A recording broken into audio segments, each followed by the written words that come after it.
Bonjour à toutes et à tous, nous sommes le lundi 24 novembre 2025, au micro Marie-Pierre Haut. Bienvenue sur Radio KPMG dans cette nouvelle édition des Fiscales consacrée à la réforme de la facturation électronique, une réforme dont l'échéance approche à grands pas. Aujourd'hui, j'ai le plaisir d'accueillir Laurent Tchetcuti, associé KPMG avocat, spécialiste des questions de TVA. Bonjour Laurent. Bonjour Marie-Pierre, bonjour à tous. La facturation électronique s'annonce comme une réforme majeure de modernisation du système fiscal français. L'administration estime que les gains pour l'État seraient annuellement de l'ordre de 6 à 10 milliards d'euros dès 2028. Cette hausse des recettes résulterait de l'amélioration de la lutte contre la fraude à la TVA, obtenue grâce à un ciblage plus fin des opérations de contrôle. La détection de la fraude à la TVA est-elle bien l'enjeu central de cette réforme, Laurent ? Le contrôle fiscal est devenu, Marie-Pierre, en effet, un enjeu majeur pour les États. Il est un moyen de disposer de recettes suffisantes pour faire face aux nombreux défis auxquels ils doivent faire face, qu'ils soient géopolitiques, environnementaux, sociétaux, etc. La fraude à la TVA représente donc une perte substantielle de revenus pour les États membres de l'Union européenne, estimée à environ 90 milliards d'euros.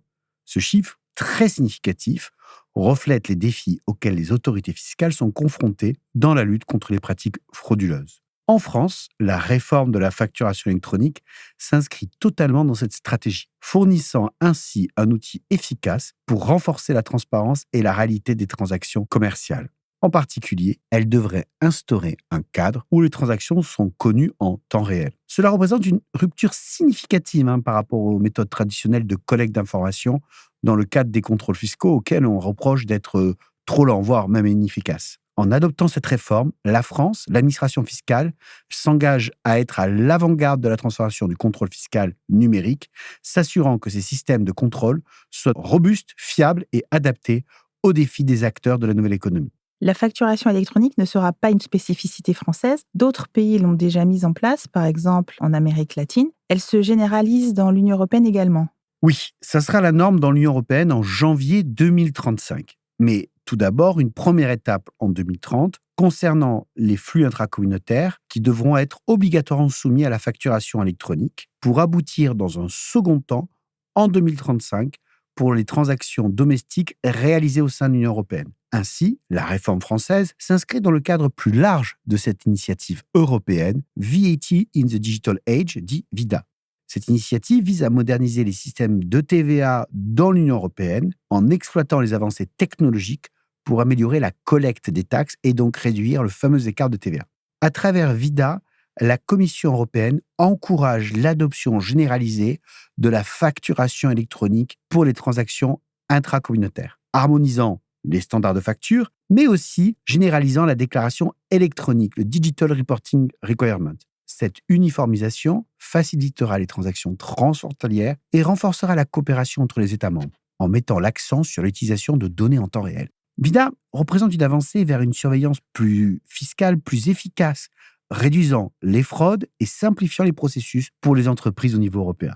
Se doter de moyens pour suivre et réduire la fraude, harmoniser les pratiques et améliorer l'efficacité administrative, nous comprenons les enjeux pour l'administration que vous venez de nous rappeler. Côté entreprise, il s'agit d'un chantier de transformation majeur, un chantier au long cours. Son calendrier de déploiement par phase a d'ailleurs été modifié plusieurs fois, mais maintenant, nous y sommes. Pouvez-vous rappeler, Laurent, à nos auditeurs les dates clés du calendrier ? Le déploiement de la facturation électronique se fait progressivement, comme vous venez de le dire, afin de laisser le temps aux entreprises et aux directions financières de s'adapter et de se transformer. Première date clé, le 1er septembre 2026. Les grandes entreprises et les entreprises de taille intermédiaire, ETI, seront les premières à entrer dans la réforme. Elles devront émettre des factures électroniques, mais aussi recevoir des factures sous le format électronique pour les transactions B2B et également les opérations qu'elles réalisent avec les entreprises gouvernementales. Seconde date clé, 1er septembre 2027, l'obligation d'émettre des facturations électroniques et aussi le e-reporting s'étendra aux petites et moyennes entreprises et aux micro-entreprises. Les factures devront donc être e-émises et e-reçues à compter du 1er septembre 2026 pour les plus grandes entreprises, avec une généralisation à toutes les entreprises au 1er septembre 2027. Comment cette obligation réglementaire de transmission automatique va-t-elle se traduire concrètement en termes de gestion des flux ? Le modèle français intègre plusieurs acteurs et des plateformes privées agréées sous la nouvelle appellation de plateforme agréée, PA. Ces plateformes joueront un rôle central dans la transmission dématérialisée des factures, garantissant à la fois sécurité et conformité. Elles seront obligées de transmettre les données de facture à un concentrateur public de données au service des administrations fiscales. À ce jour, on dénombre plus d'une centaine d'acteurs en cours d'agrément. Attention, en 2027, les auditeurs doivent retenir qu'il ne sera plus possible d'émettre une facture ou de recevoir une facture avec une entreprise établie en France sans avoir une PA. C'est donc un changement important qui s'annonce. Entrons un peu plus précisément dans la réforme. Quels en sont les fondamentaux ? La réforme comporte 2 grands piliers. E-invoicing, la facture électronique, et le e-reporting, une déclaration électronique complémentaire en quelque sorte. Premier pilier, le e-invoicing, obligatoire pour les opérations réalisées entre entreprises assujetties à la TVA française, qui va remplacer peu à peu les factures papier, PDF ou autres, et qui vont être générées automatiquement par les systèmes soit de logiciels de facturation ou les systèmes de finance des entreprises. Cette facturation se fera sous un format structuré et harmonisé, norme EN 16931, qui permettra une intégration plus simple dans les systèmes comptables et financiers des entreprises. Et enfin, la transmission, comme on l'a évoqué avant, s'effectuera directement entre guillemets, les bornes de connexion des plateformes agréées, celles dont je vous parlais il y a un instant. Quels gains les entreprises pourront-elles retirer du e-invoicing ? Eh bien, Marie-Pierre, d'après moi, au moins 3 gains peuvent être attendus. Tout d'abord, une réduction des erreurs humaines fréquentes lors de la saisie manuelle des données. Par ailleurs, un traitement plus rapide des factures. Le cycle de traitement va s'accélérer et les paiements aussi. Et puis, sur le long terme, des économies de coûts liées à la meilleure gestion des factures, notamment liées à l'impression d'affranchissement qui vont disparaître, l'archivage physique et ainsi de suite. Qu'en est-il de l'autre jambe de la réforme, Laurent, le e-reporting ? Le e-reporting concerne la transmission électronique des données de certaines transactions qui devront être communiquées aux autorités fiscales. Ce reporting inclut, en grande masse, les transactions B2C, les transactions avec les fournisseurs de l'Union européenne, les transactions avec les clients européens via les flux intracommunautaires, les opérations d'export, bien entendu, et une seule opération est en dehors des 2 champs, c'est l'importation. Pas de invoicing, pas de e-reporting. Demain, avec la réforme, les données transactionnelles seront transmises par des cadres pour les plus grandes entreprises aux administrations fiscales, permettant une analyse et une vérification quasiment en temps réel.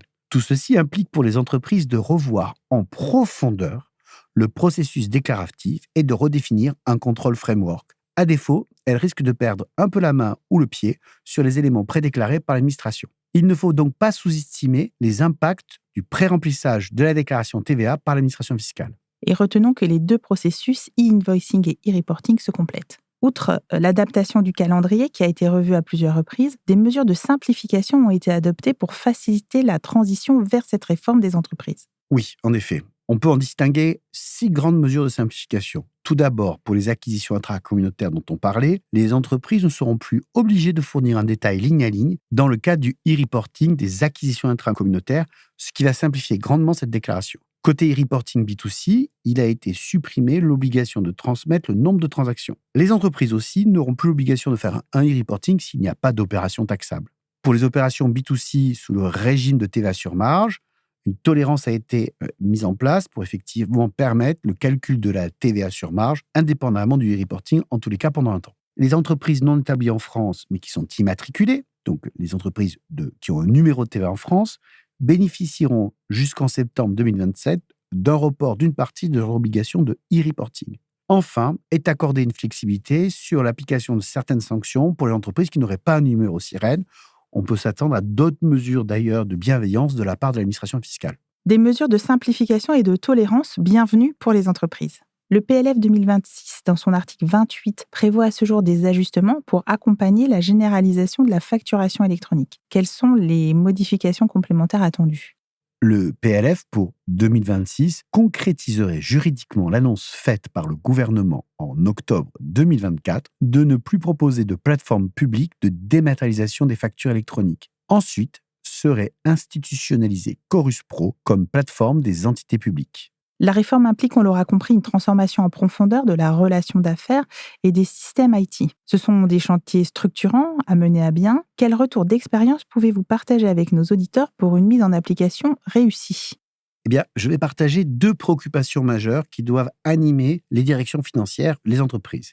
Anticiper et planifier, tout d'abord, les chantiers pour se préparer à la réforme. Cela donc inclut une analyse des flux de gestion, achats et ventes, la revue de la qualité et de l'exhaustivité des bases de données qu'il peut y avoir dans un master data ou autre, et l'adaptation de l'organisation comptable et des outils informatiques, sans oublier le point très important qui est la formation des équipes. Il faut aussi bien choisir sa PA, sa plateforme agréée. Selon quels critères? Les PA doivent être évalués sur leur capacité à répondre aux exigences de conformité et d'intégration avec les systèmes d'entreprise. Il convient de veiller au choix d'une PA qui puisse traiter l'ensemble des flux d'achat et de vente, des cas d'usage particuliers, en interaction avec l'écosystème IT de l'entreprise, à un coût maîtrisé et en capacité de déployer une solution dans un calendrier qui va être resserré. Et il faudra aussi vérifier que la PA peut interagir de manière efficace avec l'écosystème fournisseur-client et leur plateforme. Mais surtout, il faut combiner une vision IT, finance et fiscalité. La réforme de la facturation électronique, ce n'est pas un projet uniquement IT ou de sélection d'une solution technologique, mais c'est une transformation digitale qui impacte la comptabilité et la fiscalité. C'est une vraie opportunité pour le DAF de transformer les processus, voire de les moderniser. Les entreprises qui navigueront avec succès dans cette transition verront une amélioration à ne pas en douter de leur efficacité opérationnelle, un renforcement de leur conformité fiscale et une simplification de leur processus administratif. C'est donc une occasion unique d'optimiser leur système et d'y gagner un avantage compétitif. Ce sera le mot de la fin. Merci Laurent pour vos éclairages. Cette émission est maintenant terminée. Vous pouvez suivre l'actualité fiscale et notre suivi du PLF 2026 sur le site kpmg-avocat.fr ou le compte LinkedIn KPMG Avocat, et également dans nos émissions à écouter dans l'application Radio KPMG, à télécharger dans l'App Store ou sur Google Play. À bientôt sur les ondes de Radio KPMG.